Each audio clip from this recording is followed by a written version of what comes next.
কাশ্মীরের পেহেলগামে সন্ত্রাসী হামলার অজুহাতে পাকিস্তানের ৬টি স্থানে আকস্মিকভাবে বোমা বর্ষণ করে বসে ভারত। তদন্ত তো দূরের কথা, ন্যূনতম কূটনৈতিক সৌজন্যও দেখায়নি তারা। কিন্তু ভারত হয়তো ভুলে গিয়েছিল পাকিস্তানের শক্তির কথা। বদলে গেছে মনোভাব। এবার তারা শুধু প্রতিরক্ষা করে না, আঘাতের উত্তর দেয় আগুন দিয়ে।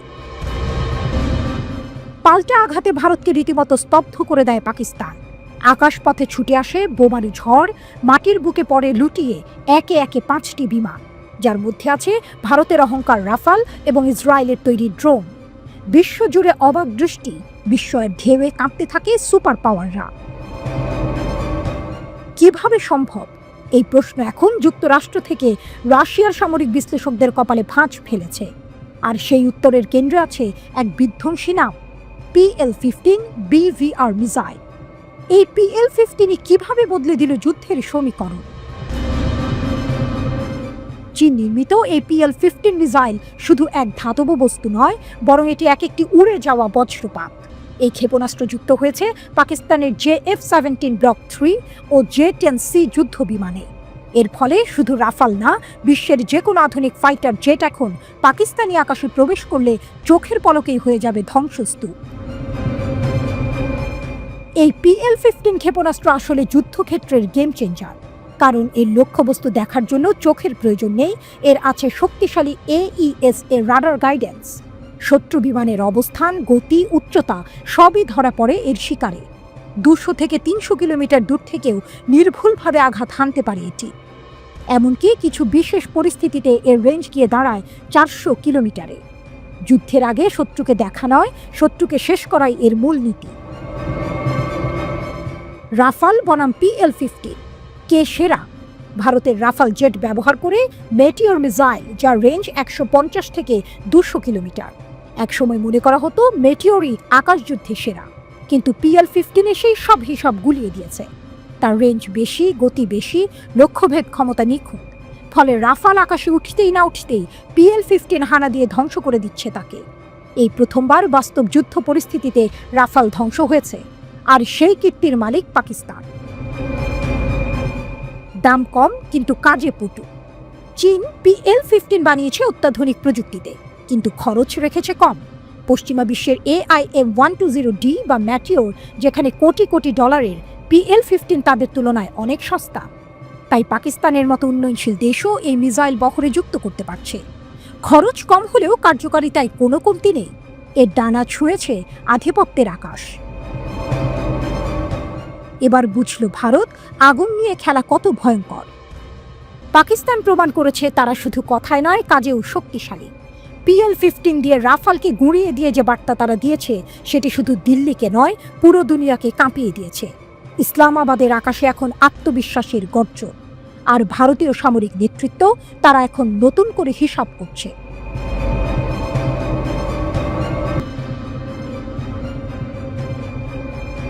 প্রতিটি রক্তবিন্দুর প্রতিশোধ, শেহবাজের হুঁশিয়ারি, পাকিস্তান জানে কিভাবে জবাব দিতে হয়। একটি জাতি যখন চোখে আগুন নিয়ে প্রতিজ্ঞা করে, তখন তা শুধুই ভাষণ থাকে না, তা হয়ে ওঠে যুদ্ধের ঘোষণা। জাতির উদ্দেশ্যে দেওয়া ভাষণে পাকিস্তানের প্রধানমন্ত্রী শেহবাজ শরীফ যেন সেই আগুনে জ্বলে উঠলেন। ভাষার প্রতিটি শব্দে ছিল প্রতিশোধের ঘনঘোর মেঘ আর হুঁশিয়ারির বজ্রধ্বনি। তিনি বললেন, ভারতের বিমান হামলায় নিহত প্রতিটি মানুষের রক্তের ফোঁটার হিসাব নেওয়া হবে। এক মুহূর্তের জন্য যেন ভারতের ভুলে না যায়, এটা সেই পাকিস্তান যে নিজের রক্ত নিয়ে কখনো ছাড় দেয় না। শেহবাজ আরো বলেন, এটা সেই কাপুরুষ শত্রু যারা নিরস্ত্র বেসামরিক মানুষের উপর আঘাত হানে। কিন্তু আমরা রাতেই দেখিয়ে দিয়েছি পাকিস্তান জানে কিভাবে প্রতিরক্ষা করতে হয়। ভাষণে বারবার উঠে এসেছে সাহসিকতা আর বিজয়ের গল্প। তিনি বলেন, পাকিস্তান বিমান বাহিনী ভারতীয় বাহিনীকে এমনভাবে আঘাত করেছে যার ক্ষত সহজে সারানো যাবে না। তার কথায়, মাত্র কয়েক ঘন্টায় আমাদের সেনাবাহিনী শত্রুকে নতজানু করতে পেরেছে। আল্লাহর কৃপায় আমাদের আকাশে ওঠা যুদ্ধ বিমানগুলো এমন ঝড় তুলেছিল যে শত্রুরা শুধু চিৎকার করেছে। ভারতের গর্ব ছিল যে 5টি যুদ্ধ বিমান, আজ সেগুলো শুধুই ছাই। শেহবাজ হুঁশিয়ারি দিয়ে বলেন, ভারত যদি ভেবে থাকে আমরা পিছু হটবো, তবে তারা পাকিস্তানকে চেনে না। এটা সেই জাতি যারা জানে দেশের জন্য কিভাবে লড়তে করতে হয়। বিবিসির খবরে বলা হয়, নিয়ন্ত্রণ রেখা বরাবর রাত ভর সংঘর্ষ চলে। 1 ঘন্টার মধ্যেই আকাশে শুরু হয় যুদ্ধের নৃত্য। ভারতীয় বিমান ভূপাতিত করে পাকিস্তান প্রমাণ করেছে তারা পাল্টা আঘাত দিতে প্রস্তুত। দিল্লিকে উদ্দেশ্য করে শেহবাজ বলেন, আমরা যখন যুদ্ধ বিমান ভূপাতিত করেছি তখন দিল্লি নিশ্চুপ, একটাও শব্দ নেই তাদের মুখে। এদিনই আরেকটি কড়া বার্তা দেন প্রধানমন্ত্রী শেহবাজ শরীফের উপদেষ্টা রানা সানাউল্লাহ। তিনি বলেন, সেনাবাহিনী ভারতের হামলার উপযুক্ত জবাব দেবে। পাকিস্তানের হাতে আন্তর্জাতিক আইন অনুযায়ী আত্মরক্ষার অধিকার রয়েছে। তিনি স্পষ্ট বলেন, যদি ভারত আগ্রাসন চালায় আমরা তার চেয়েও কঠিন জবাব দেব। সেটা প্রধানমন্ত্রী জাতিকে প্রতিশ্রুতি দিয়েছেন এবং সেই প্রতিশ্রুতি রক্ষা করা হবে। সানাউল্লাহ আরো জানান, জাতীয় নিরাপত্তা কমিটির বৈঠকে একমত হওয়া হয়েছে যে পরিস্থিতি অনুযায়ী সেনাবাহিনী সিদ্ধান্ত নেবে। এর আগে পাকিস্তান সরকার অপারেশন সিঁদুরের পাল্টা জবাবে ভারতের 5টি যুদ্ধ বিমান ধ্বংস করার দাবি করে। যদিও ভারত তা অস্বীকার করেছে, কিন্তু পাকিস্তানের দাবি তাদের প্রতিরক্ষা বাহিনীকে পূর্ণ স্বাধীনতা দেওয়া হয়েছে আর এখন থেকে কোনো হামলার জবাব দেবে আকাশে, মাটিতে এবং প্রয়োজনে রক্তে। এই মুহূর্তে ভারত পাকিস্তান সীমান্ত যেন আগুনের রেখা। দুই দেশের মধ্যে তীব্র উত্তেজনা, আর শেহবাজের প্রতিটি কথাই যেন তার বারুদে ঘি ঢেলে দিয়েছে। তিনি বলেন, দেশের নিরাপত্তার জন্য দরকার সাহস, আর সেই সাহস এই জাতির রক্তে আছে। আমরা লড়ছি সত্যের জন্য, আল্লাহ আমাদের সঙ্গে আছেন, থাকবে। শেহবাজের কণ্ঠে প্রতিশোধের অঙ্গীকার, সানাউল্লাহর কথায় কড়া বার্তা, আর সীমান্তে সেনাবাহিনী, সব মিলিয়ে দক্ষিণ এশিয়ার আকাশে যুদ্ধের মেঘ ঘনিয়ে এসেছে।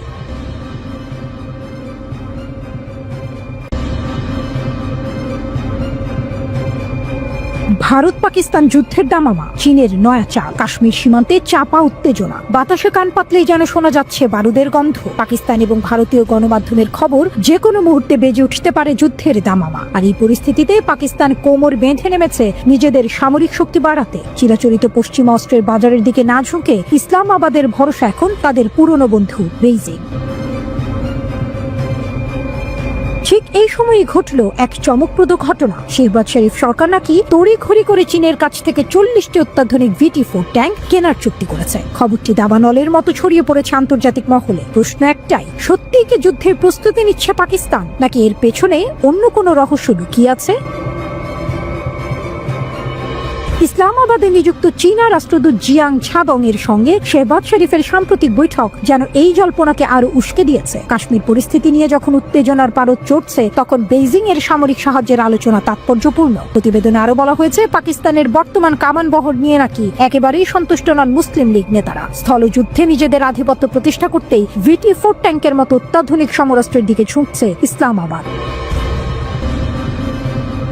এবারে আসা যাক VT-4 ট্যাঙ্কের কথায়। চীনের তৈরি এই মেইন ব্যাটল ট্যাঙ্ক আন্তর্জাতিক বাজারে নিজেদের শ্রেষ্ঠত্ব প্রমাণ করেছে। এর 125 মিলিমিটার স্মুথ বোর গান, একই সাথে গাইডেড মিসাইল এবং বিভিন্ন ধরনের গোলা ছুঁড়তে সক্ষম। শুধু তাই নয়, এই ট্যাঙ্কে রয়েছে রিমোট কন্ট্রোলড অ্যান্টি এয়ারক্রাফট গান এবং কোঅক্সিয়াল মেশিন গান।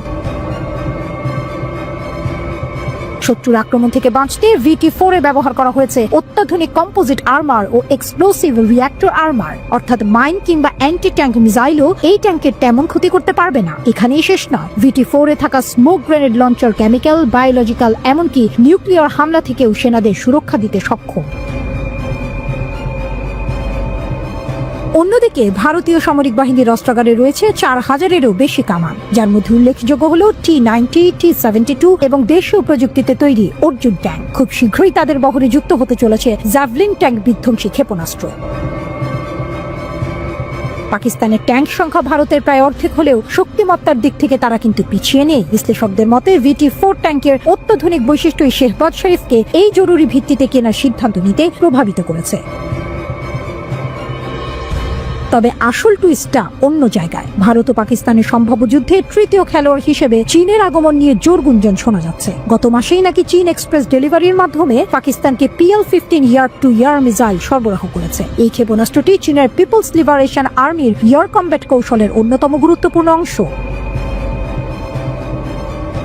ভারতের রাফায়েল যুদ্ধ বিমানে ব্যবহৃত মিটিওর ও মিকা লং রেঞ্জ মিসাইলের থেকেও নাকি দূরত্ব ও গতির দিক থেকে অনেক বেশি শক্তিশালী এই PLA-50। তাহলে কি সত্যিই যুদ্ধের প্রস্তুতি নিচ্ছে দুই দেশ?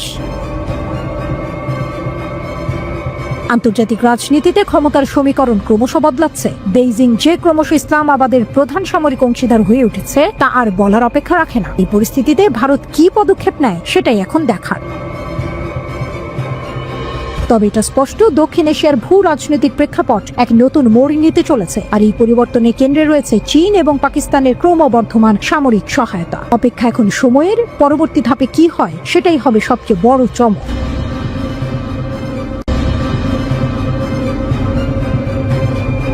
যুদ্ধের আগুন কি আবার জ্বলবে উপমহাদেশে? ভারত পাকিস্তান সীমান্তে টান টান উত্তেজনা, পাহাড়ে রক্ত, আকাশে যুদ্ধ বিমানের গর্জন। ভারত পাকিস্তান যুদ্ধ কি আসন্ন? পাকিস্তান সেনাবাহিনীর তৎপরতা এখন আর কল্পনার বিষয় নয়, তা যেন বাস্তবের দিকে হেঁটে চলেছে দ্রুত পায়ে।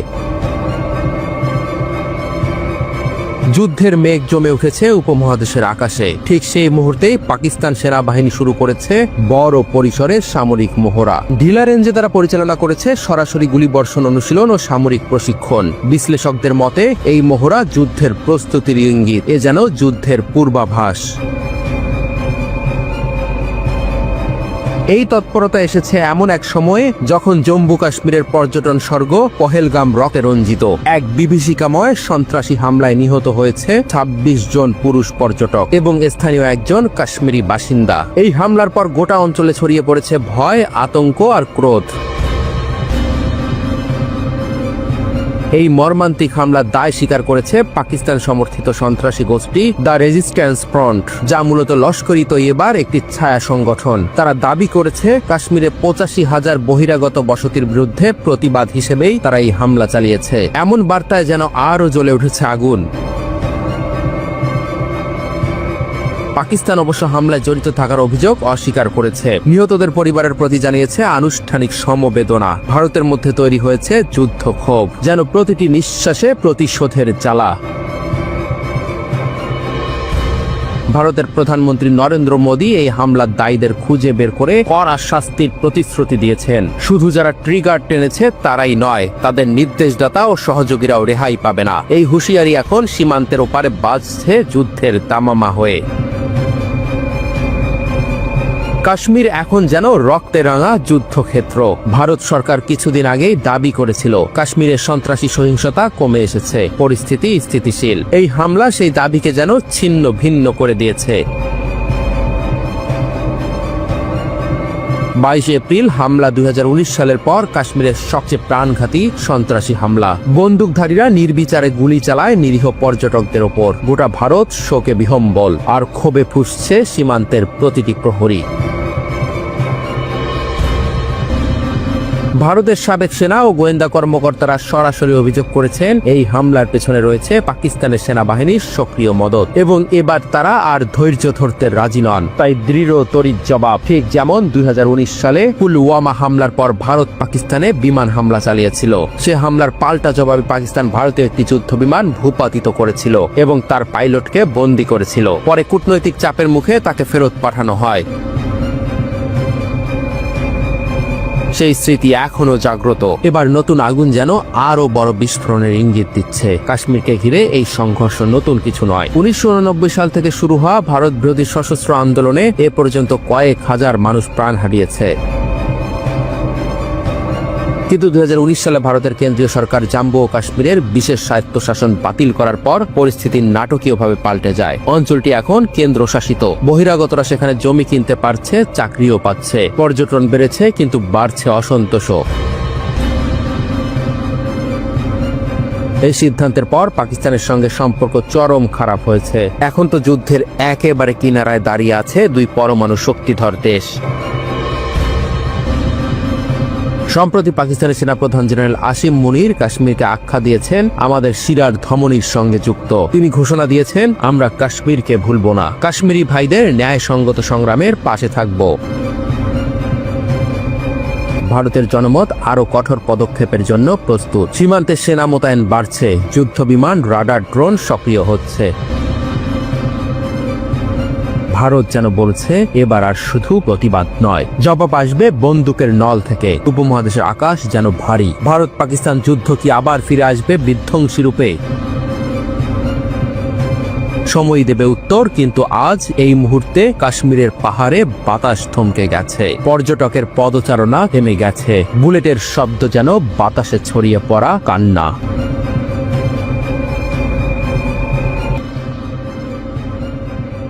পাকিস্তানের তৎকালীন প্রধানমন্ত্রী নওয়াজ শরীফের ফোনে সরাসরি যুক্ত হন মার্কিন প্রেসিডেন্ট বিল ক্লিন্টন। তিনি বোঝানোর চেষ্টা করেন পারমাণবিক পরীক্ষা পাকিস্তানের জন্য কতটা বিপজ্জনক হতে পারে। তিনি অনুরোধ করেন যেন পাকিস্তান এমন আত্মঘাতী সিদ্ধান্ত থেকে সরে আসে। কিন্তু এসব অনুরোধে কোনো কাজ হয়নি। থামানো যায়নি পাকিস্তানের পারমাণবিক কর্মসূচি। তারা তখন পূর্ণ উদ্যমে এগিয়ে যাচ্ছিল এই লক্ষ্য পূরণের পথে। তবে মার্কিন যুক্তরাষ্ট্র অনেক আগেই পাকিস্তানের কার্যক্রমের ওপর কড়া নজর রাখতে শুরু করেছিল। সারা বিশ্বের নজরে ছিল তখন পাকিস্তানের দিকে, কারণ এর কিছুদিন আগেই তাদের প্রতিবেশী ভারত পারমাণবিক বিস্ফোরণ ঘটিয়ে অঞ্চল জুড়ে চাপ সৃষ্টি করেছিল। একে শুধুই প্রতিবেশী বলা যায় না। 1947 সালে স্বাধীনতার পর থেকে ভারত পাকিস্তানের সম্পর্ক বৈরী। কেবল কথার লড়াই নয়, সে সময় রীতিমতো যুদ্ধে জড়িয়েছে তারা। 1998 সালেও এমন এক উত্তেজনাপূর্ণ পরিস্থিতি তৈরি হয়েছিল যা যে কোনো সময় যুদ্ধে রূপ নিতে পারত। এই সময়ে 1998 সালের মে মাসে ভারতের তৎকালীন প্রধানমন্ত্রী অটল বিহারী বাজপেয়ী ঘোষণা দেন, ভারত 14 বছর পর সফলভাবে পারমাণবিক বিস্ফোরণ চালিয়েছে। 11 থেকে 13 মে পর্যন্ত 3টি ভিন্ন ধরনের বোমার পরীক্ষা চালানো হয় পোখরান সামরিক অঞ্চলের মাটির নিচে। এই পরীক্ষার মধ্য দিয়ে ভারত আনুষ্ঠানিকভাবে পরিণত হয় এক নতুন পারমাণবিক শক্তিধর রাষ্ট্রে। বিশ্বের নানা প্রান্তে এর বিরুদ্ধে নিন্দার ঝড় ওঠে। ভারতের এই পরীক্ষা পাকিস্তানের জন্য ছিল এক দিক দিয়ে সরাসরি হুমকি, আরেক দিক দিয়ে সেটা ছিল তাদের সার্বভৌমত্বে আঘাত। ভারতের অন্যান্য সামরিক পদক্ষেপের মতো এই পারমাণবিক কর্মসূচিও যে পাকিস্তানকে লক্ষ্য করে, এটা প্রায় নিশ্চিতভাবেই বলা যায়। তাই সারা বিশ্ব দেখতে চাচ্ছিল পাকিস্তান এই চাপে কিভাবে প্রতিক্রিয়া জানায়। পাকিস্তান যে কোনোভাবে ভারতের পারমাণবিক পরীক্ষার জবাব দেবে, তা তখন প্রায় স্পষ্ট ছিল। বিশ্বের বিভিন্ন দেশ ও আন্তর্জাতিক সংস্থার পক্ষ থেকে পাকিস্তানকে বারবার অনুরোধ জানানো হচ্ছিল যেন তারা কোনো হঠকারী সিদ্ধান্ত না নেয়। নওয়াজ শরীফ প্রথম দিকে বেশ সংযত মনোভাব দেখিয়েছিলেন। তিনি বলেছিলেন, আমরা দায়িত্বশীলভাবে পদক্ষেপ নিতে চাই, আমাদের এই বোমা তৈরির সামর্থ্য আছে, কিন্তু আমরা গত 15 থেকে 20 বছরেও এর পরীক্ষা চালাইনি। ভারতের পরীক্ষার পর আমাদেরও সঙ্গে সঙ্গে পরীক্ষা চালাতে হবে এমন কিছু ভাবছি না। বাইরে থেকে পাকিস্তানের অবস্থান শান্তিপূর্ণ মনে হলেও ভেতরে ভেতরে পরীক্ষার প্রস্তুতি শুরু হয়ে গিয়েছিল। সরকারের অনেকেই মনে করতেন ভারতের এই পদক্ষেপের জবাব না দিলে সেটা পাকিস্তানের জন্য অপমানজনক হবে। দেশের সাধারণ মানুষের মধ্যেও এই ব্যাপারে সমর্থন ছিল প্রবল। সে সময় পাকিস্তানের পারমাণবিক শক্তি কমিশনের গুরুত্বপূর্ণ সদস্য ছিলেন ডক্টর সামার মুবারক মান্দো। যেহেতু কমিশনের প্রধান তখন দেশের বাইরে ছিলেন, প্রধানমন্ত্রী জরুরি ভিত্তিতে ডক্টর মুবারক মান্দোকে ডাকেন। তিনি তাকে প্রশ্ন করেন, এখনই কি পাকিস্তানের পারমাণবিক পরীক্ষা চালানো উচিত, তার মতামত কি? জবাবে মুবারক মান্দো বলেন, ভারতের প্রধানমন্ত্রী এবং মন্ত্রীরা পারমাণবিক পরীক্ষার বিষয়ে যে বক্তব্য দিচ্ছে, তাতে আমাদের যদি কোনো জবাব না থাকে, তাহলে আমাদের সার্বভৌমত্ব, সম্মান ও প্রভাব ক্ষতিগ্রস্ত হবে। তবে এটা জানাই ছিল, যদি পাকিস্তান পরীক্ষা চালায় তাহলে আন্তর্জাতিক নিষেধাজ্ঞা আসবে, আর এটা দেশের ভূমির অর্থনীতির জন্য বড় বিপদ হয়ে দাঁড়াবে। এমন পরিস্থিতিতে পাকিস্তানের মন্ত্রিসভায় প্রতিরক্ষা সংক্রান্ত একটি গোপন বৈঠক ডাকা হয়। এমনকি সাধারণ পার্লামেন্ট সদস্যরাও এর খবর জানতেন না। সেই বৈঠকে সবাই একমত হন, ভারতের জবাবে পারমাণবিক পরীক্ষা করতেই হবে। বৈঠকে সিদ্ধান্ত হয় দ্রুততম সময়ের মধ্যে পরীক্ষা চালানো হবে, তবে পুরো প্রক্রিয়াটি থাকবে গোপনে। ডক্টর মুবারক মান্দের নেতৃত্বে শুরু হয়ে যায় প্রস্তুতি। পরীক্ষার স্থান নির্ধারিত হয় চাগি পর্বতমালার একটি নির্জন অঞ্চল, বেলুচিস্তানে মাটির নিচে। এই পরীক্ষা পাকিস্তানের জন্য ছিল বিশাল চ্যালেঞ্জ। একদিকে সারা বিশ্বের চোখ রাঙানি, আরেকদিকে ব্যর্থ হলে আন্তর্জাতিকভাবে চরম লজ্জার মুখোমুখি হতে হতো। এমন অবস্থায় প্রধানমন্ত্রী ফোন করেন ডক্টর মুবারক মান্দোকে, জিজ্ঞেস করেন সফল হওয়ার কতটা সম্ভাবনা আছে। মুবারক মান্দো তাকে আশ্বস্ত করেন, আমরা আগে কখনো এমন পরীক্ষা করিনি ঠিক, কিন্তু আমরা আত্মবিশ্বাসী আমরা পারব। প্রধানমন্ত্রী তখন বলেন, আমরা ব্যর্থ হলে আমাদের মান সম্মান থাকবে না, আমাদের প্রতিবেশীরা আমাদের নিচে ঠেলে দেবে, কাজেই সফল হওয়াটা খুবই জরুরি। ততদিনে মার্কিন যুক্তরাষ্ট্র সহ পশ্চিমা দেশগুলো বুঝে গিয়েছিল পাকিস্তান পরীক্ষা করবেই। তারা চাপ সৃষ্টি করতে থাকে, এমনকি বিল ক্লিন্টন প্রস্তাব দেন $5 বিলিয়ন অর্থ সহায়তা। কিন্তু পাকিস্তান সিদ্ধান্তে অটল থাকে। পশ্চিমা দেশগুলো হুঁশিয়ারি দেয়, পরীক্ষা চালালে কঠিন নিষেধাজ্ঞা আসবে। অবশেষে এলো সেই দিন, 1998 সালের 27 মে। ডক্টর মুবারক মান্দো বিবিসিকে বলেন, আমি দিনভর টানেল আর বাংকারগুলো চেক করেছি, যন্ত্রপাতি, কেবল সবকিছু ঠিক আছে কিনা বারবার যাচাই করছিলাম। ঘরে গিয়ে মাঝে মাঝে চা খাচ্ছিলাম, ভাবছিলাম কি করছি আমি। এত হেঁটেছি, হয়তো 10 থেকে 12 কিলোমিটার হয়ে গেছে। সন্ধ্যার দিকে মনে হলো এবার সব আল্লাহর হাতে, পরীক্ষা তো আগামীকাল, একটু ঘুমানোর চেষ্টা করলাম। রাতের আকাশে তখন অসংখ্য উপগ্রহ, মনে হচ্ছিল যেন সবাই নজর রাখছে। 28 মে সকাল হতে না হতেই শুরু হলো চূড়ান্ত প্রস্তুতি। দিনটি ছিল উজ্জ্বল, বাতাসও ছিল স্থির। সব প্রস্তুতি শেষে ডক্টর মুবারক মান্দো তার দল অবস্থান নেয় বিস্ফোরণ স্থল থেকে 30 কিলোমিটার দূরে। নির্ধারিত সময় এলে তিনি নিজে বোতাম না চাপিয়ে ইঞ্জিনিয়ারকে বলেন চাপ দিতে। ইঞ্জিনিয়ার জানতে চান কাউন্টডাউন করব। জবাবে মুবারক মান্দ বলেন, এসব পুরনো কাদা বাদ দিন, শুধু আল্লাহু আকবার বলে বোতাম চাপুন। ইঞ্জিনিয়ার তাই করলেন। তারপর সবাই চেয়ে রইল পর্বতের দিকে। 1, 2, 3 সেকেন্ড কেটে গেল, কিছু ঘটল না। সবাই উদ্বিগ্ন, অনেকেই দৌড়াদৌড়ি শুরু করে দিল। 20 সেকেন্ড, তারপর 30, কিছুই নেই। ডক্টর মুবারক মান্দ বলেন, আমার হার্টবিট বেড়ে গিয়েছিল, কিন্তু করার কিছু ছিল না। অবশেষে 32 সেকেন্ডের মাথায় শক্তিশালী কম্পন অনুভব করা গেল। সবাই তখন বোঝে এটাই সফলতা। 3 সেকেন্ড পর দেখা গেল কালচে ধূসর পাহাড়টি হয়ে গেছে সাদা, বরফের মতো। এই সাদা রং ছড়িয়ে পড়ছে বাম থেকে ডানে প্রায় 25 কিলোমিটার এলাকা জুড়ে, ঠিক যেমনটা ফ্রান্সের আলজেরিয়ান পার্বত্য অঞ্চলে ঘটেছিল। পরদিন ইসলামাবাদ থেকে প্রধানমন্ত্রী নওয়াজ শরীফ ঘোষণা দিলেন, পাকিস্তান সফলভাবে পারমাণবিক পরীক্ষা চালিয়েছে। তিনি বললেন, আমরা নিরাপত্তা হুমকিকে উপেক্ষা করতে পারিনি, জাতীয় সুরক্ষার স্বার্থেই এই সিদ্ধান্ত নিতে হয়েছে।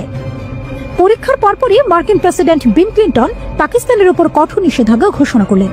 বিভিন্ন দেশ ও সংস্থাও নিন্দা জানাতে শুরু করল, তবে পাকিস্তান কোনো প্রতিক্রিয়া দেখায়নি।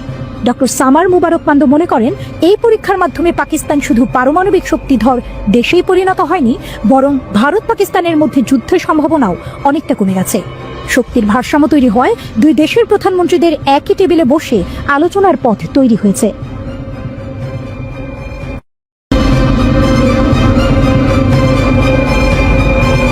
ড্রাগনের ডানা পেল পাকিস্তান, ভারতের আকাশে ঘনাচ্ছে অদৃশ্য বিপদ। চীনের স্টেলথ ঈগল এখন পাকিস্তানের মুঠোয়। পাকিস্তানের হাতে এবার চীনের J-35A মাইটি যুদ্ধবিমান, একটি পঞ্চম প্রজন্মের স্টেলথ ফাইটার জেট, যা ভারতীয় আকাশের নিরাপত্তা কবজায় নিতে পারে। অত্যাধুনিক 40টি এই যুদ্ধবিমানের চুক্তি প্রায় চূড়ান্ত, আর এরই মধ্যে চীনে প্রশিক্ষণ নিচ্ছেন পাক পাইলটরা। বিশ্লেষকদের মতে এই যুদ্ধবিমান দক্ষিণ এশিয়ার ভূ রাজনীতির ম্যাপ বদলে দেওয়ার মতো অস্ত্র। পাকিস্তানের যুদ্ধবিমান ভারতের চেয়ে 15 বছর এগিয়ে। পাকিস্তানের সাবেক এয়ার কমোডর জিয়াউল হক শামসী দাবি করেছেন, পাকিস্তানের পঞ্চম প্রজন্মের J-35A বিমান পাকিস্তানি বিমান বাহিনীর শক্তি বৃদ্ধি করবে, কারণ আগামী 14 থেকে 15 বছর ভারতের কাছে এমন কোনো বিমান থাকবে না। J-35A এর স্টেলথ টেকনোলজি, টুইন ইঞ্জিনের সুপারসনিক গতি এবং শত্রুর রাডার ফাঁকি দেওয়ার ক্ষমতা এটিকে বিখ্যাত F-35 এর সমকক্ষ করে তুলেছে। ভারতীয় বিমান বাহিনী এখনো 4.5 প্রজন্মের Su-30 MKI ও রাফালের উপর নির্ভরশীল। এমন পরিস্থিতিতে চিরপ্রতিদ্বন্দ্বী পাকিস্তানের শক্তি বৃদ্ধিতে ভারত কিভাবে প্রতিরোধ করবে? চীন পাকিস্তান বন্ধুত্বের নতুন অধ্যায়। পাকিস্তান ও চীনের এই চুক্তি শুধু অস্ত্রের লেনদেন নয়, অলওয়েদার পার্টনারশিপেরও এর প্রতীক। চীন ইতিমধ্যে পাকিস্তানকে JF-17, J-10C যুদ্ধবিমান দিয়েছে। এবার J-35A দিয়ে বন্ধুত্বের সুর আরো গভীর। উল্লেখ্য, চীন J-20 মাইটি যুদ্ধবিমান শুধু নিজের জন্য রেখেছে, কিন্তু J-35A কে রপ্তানির জন্য উন্মুক্ত করেছে, যেন পাকিস্তানকে বলছে, বন্ধু তুমিই প্রথম। ভারতীয় প্রতিরক্ষা বিশেষজ্ঞরা ইতিমধ্যেই সতর্ক বার্তা দিয়েছেন যে J-35A পাকিস্তানের হাতে মানে ভারতের রাডার সিস্টেম অকার্যকর। পাকিস্তান যদি এই বিমান দিয়ে গভীর ভূখণ্ডে হামলা চালায়, ভারতের পক্ষে তা শনাক্ত করাই কঠিন হবে। অন্যদিকে ভারতের পঞ্চম প্রজন্মের যুদ্ধবিমান AMCA প্রকল্প এখনো ড্রয়িং বোর্ডে। এখন সংকটে যুক্তরাষ্ট্র কি F-35A দিয়ে সাহায্য করবে? কিন্তু সমস্যা অন্য জায়গায়। ভারতের রাশিয়ান S-400 মিসাইল সিস্টেমের সঙ্গে F-35 এর সামঞ্জস্য নেই। মার্কিন F-35 ভার্সেস চীনের J-35A কে জিতবে স্টেলথ যুদ্ধ। চীন যদি পাকিস্তানকে J-35A দেয়, তাহলে যুক্তরাষ্ট্র ভারতকে F-35A দেওয়ার সম্ভাবনা জোরালো। কিন্তু এখানে টানটান উত্তেজনা। F-35 এর দাম আকাশ ছোঁয়া, আর AMCA প্রকল্পে বিলম্ব। ভারত কি সিদ্ধান্ত নেবে? বিশ্লেষকরা বলছেন, এটা পশ্চিমা ও চীনা প্রভাবের লড়াই। নাটকের শেষ অঙ্ক, পাকিস্তানের ড্রাগন উড়ান ভার্সেস ভারতের অগ্নিপথ। পাকিস্তান পুরনো F-16 ও মিরাজ বিমান প্রতিস্থাপন করে J-35A নিয়ে আকাশের রাজত্ব কায়েম করতে চায়, আর ভারত তাদের সামনে এখন দুটি রাস্তা, হয় আমেরিকা F-35A কিনে চীনের মোকাবেলা করা, নয়তো নিজস্ব প্রযুক্তিতে বিশ্বাস রেখে AMCA ত্বরান্বিত করা। আকাশে চলছে স্টেলথ তলোয়ার। পাকিস্তানের J-35 চুক্তি দক্ষিণ এশিয়াকে একটি নতুন স্নায়ুযুদ্ধের দিকে ঠেলে দিচ্ছে। চীনের এই কৌশলগত পদক্ষেপ শুধু পাকিস্তানকে শক্তিশালী করছে না, বরং গ্লোবাল আর্মস মার্কেটে নিজের দাপট প্রতিষ্ঠা করছে। ভারতের জন্য এটি চরম সতর্কতার সময়, যেন আকাশে অদৃশ্য শত্রুর বিরুদ্ধে লড়াইয়ের প্রস্তুতি নেওয়া ছাড়া কোনো বিকল্প নেই।